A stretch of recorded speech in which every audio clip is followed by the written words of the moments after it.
जी बताइए।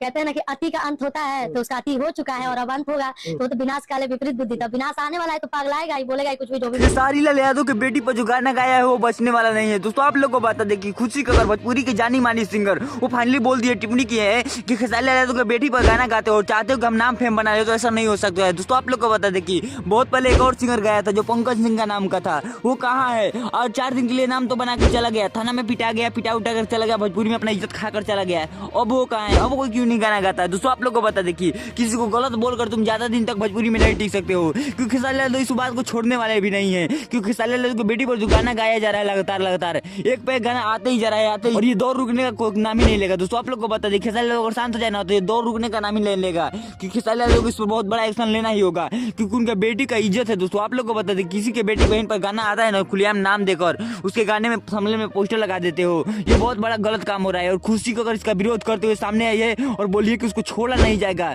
हमसे जितना मदद हो सकेगा हम खुशी को अगर फाइनली सामने आकर वो खेसारी लाल यादव की बेटी के बारे में जो गलत बोला है उसके साथ बहुत ज्यादा गलत होने वाला है, क्योंकि खेसारी भैया छोड़ने वाले नहीं है और अखिलेश कश्यप इस पर बहुत बड़ा एक्शन लेने वाले हैं। दोस्तों आप लोग को बता दें कि अखिलेश कश्यप को खेसारी लाल यादव बोले हैं कि जाकर उन पर केस करो, FIR करवा दिए हैं, और आगे देखते हैं कि होता है क्या। सारी अपडेट हम लोग को देते रहेंगे। हमारे चैनल पर नहीं तो चैनल को सब्सक्राइब कर लीजिएगा। मिलते हैं दोस्तों किसी नए वीडियो में किसी नए टॉपिक के साथ, तब तक के लिए बाय।